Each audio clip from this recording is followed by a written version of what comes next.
हमारे कानपुर के संवाददाता अनुराग अग्रवाल भी मेरे साथ जुड़ चुके हैं। अनुराग, आपने भी 2-3 दिन से देख रहे हैं, जब से घटना हुई है रियलिटी चेक कर रहे हैं, तो क्या पाया आपने?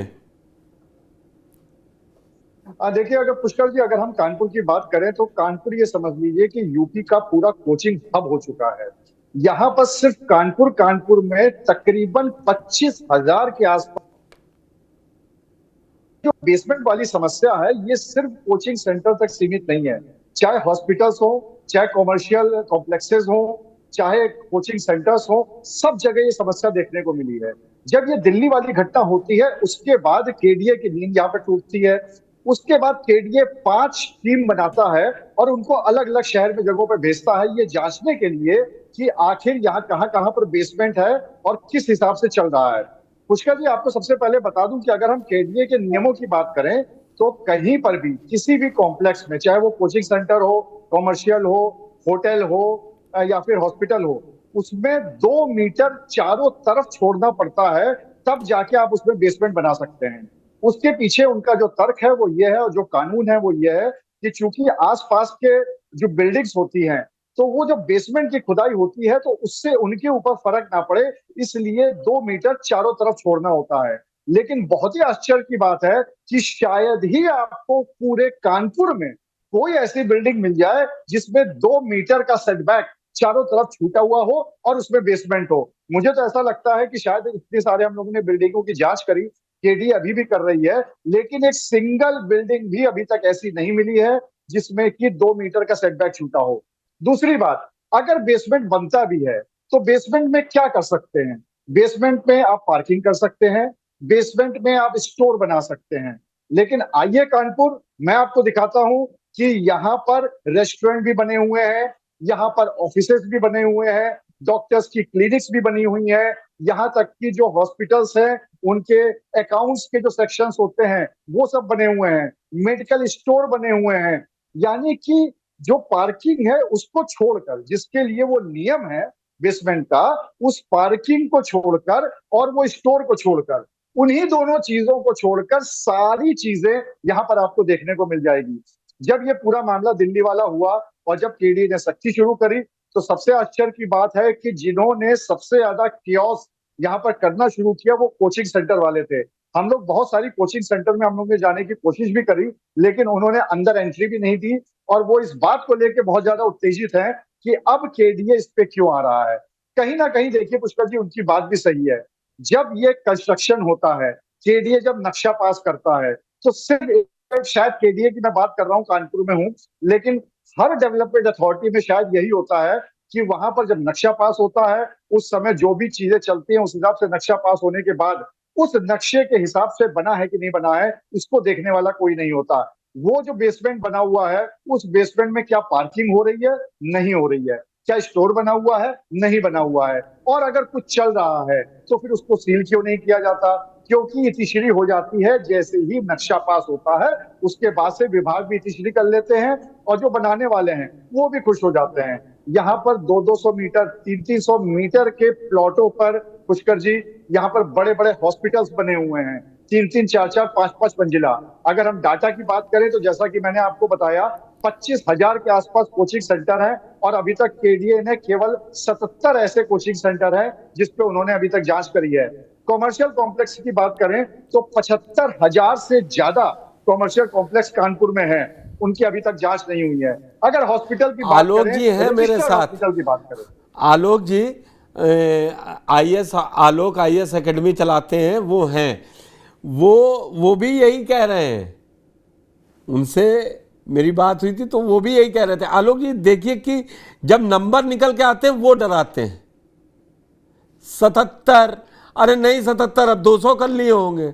25,000 कोचिंग सेंटर हैं, और इक्का दुक्का आलोक जी जैसे लोग होंगे जो दावा ठोक के टीवी चैनल मतलब डिस्प्ले पे कह रहे हैं कि नहीं नहीं हम तो 40 बच्चे पढ़ाते हैं और एक समय पढ़ाते हैं।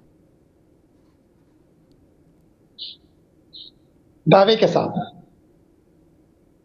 जी पुष्कर जी, मैं 40 ही पढ़ाता हूँ दावे के साथ, इसमें कोई दूसरा बैच नहीं है पिछले 8 सालों 10 सालों आपको में। वहां पर जो एक काका देव की जो हमने कहा था, आपको क्या लग रहा है वहां पर कि कैसे ये घटना, क्योंकि आज हो सकता है कि टॉकिंग पॉइंट यही एक दो दो बार तीन तीन बार रह रहा है कि कैसे इसमें सुधार किया जाए, क्योंकि कोई हादसा होने से पहले मैं करने बैठा हूं यूपी में, और जो ड्राइव चल रही है उस पर मैं कह रहा हूं ये मुख्यमंत्री को इतना बड़ा स्टेप लेने की जरूरत नहीं है।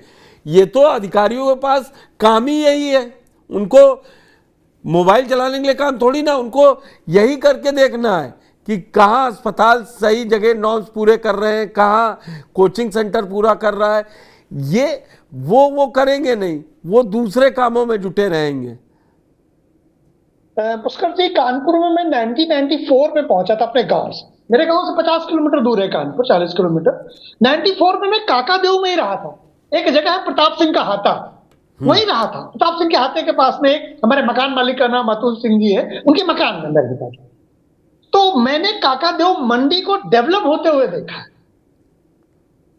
और कोई भी जो कोचिंग मंडी होता है उसका एक माहौल होता है। जैसे काकादेव क्यों डेवलप हुआ, काकादेव में नवीन नगर है, उसके आसपास में कोचिंगें हैं, और जो पुरानी बस्ती है वहाँ छोटे छोटे कमरे मिल जाते हैं जो गलियों में हैं, सस्ते मिल जाते हैं। सस्ते पहले, अब तो बहुत महंगे हो गए वो कमरे भी, और अब तो बहुत बड़े बड़े जो लॉन बन गए हैं और या हॉस्टल्स बन गए हैं।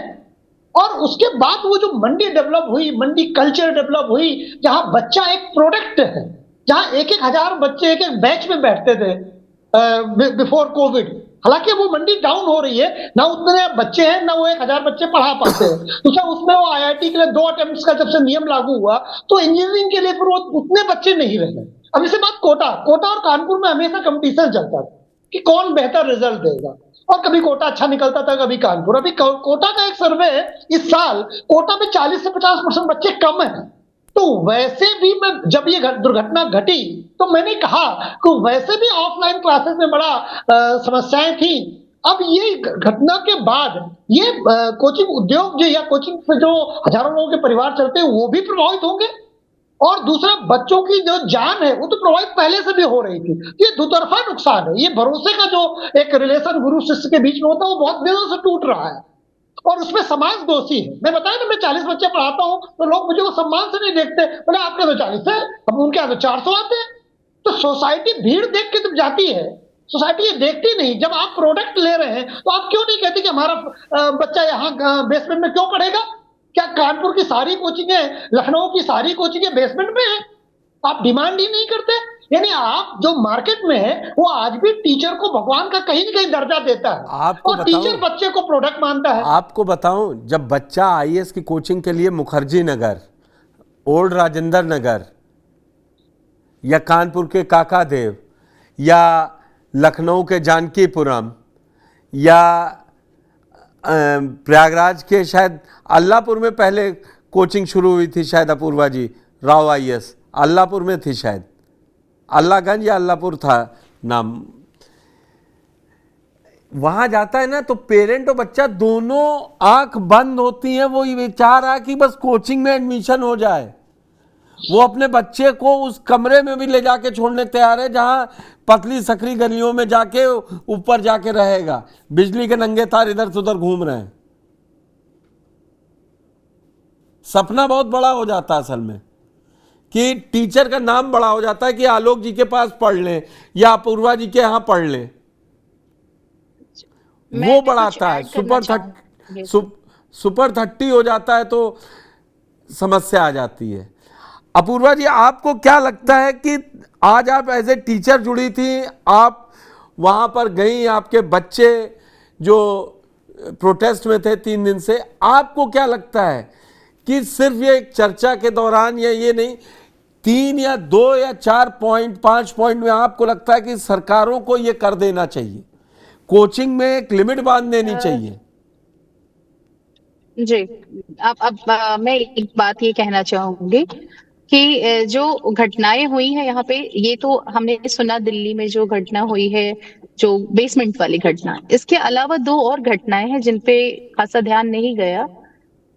एक बच्चा नीलेश राय, जो इस बार मेंस लिख रहा था, बहुत ही होनहार बच्चा था, बहुत ही सभ्य, उसकी डेथ होती है इलेक्ट्रोक्यूशन से, सड़क पे पानी जल जमाव और उसमें बिजली के तार से, ठीक है।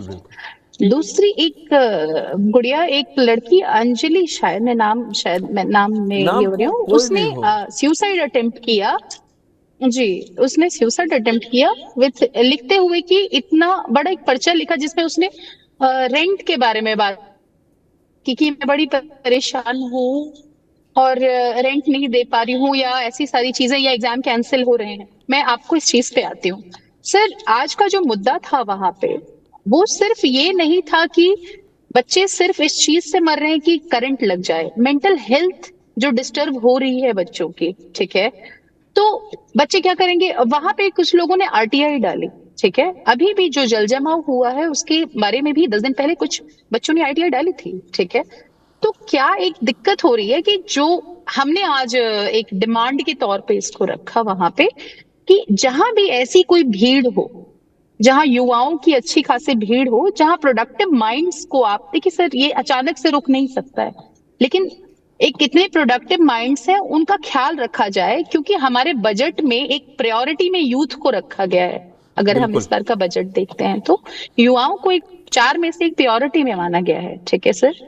तो वो बच्चों के साथ ये होना चाहिए कि एक नोडल सेंटर ऐसी पॉपुलेशन को देख के, अगर मंडी है तो मंडी को रेगुलेट करने की एक बॉडी, प्लस ऐसा जो कि वहां पे नॉर्मली जा सके। मैं तो इस हद तक भी तैयार हूं कि कुछ ऐसे भी टीचर्स हों जो सीएसआर करना चाहते हो, कॉर्पोरेट सोशल रिस्पॉन्सिबिलिटीज। आप कई बार पैसों के थ्रू कर पाते हैं, कई बार आप अपने ज्ञान के थ्रू करते हैं। बच्चों के कई मसले हैं, घर का मसला, रेंट का मसला, खाने वाली खाने का जगह का मसला, मसला, खाना भी नहीं अच्छा पानी जल मिलता है। जमाव का मसला। हाँ,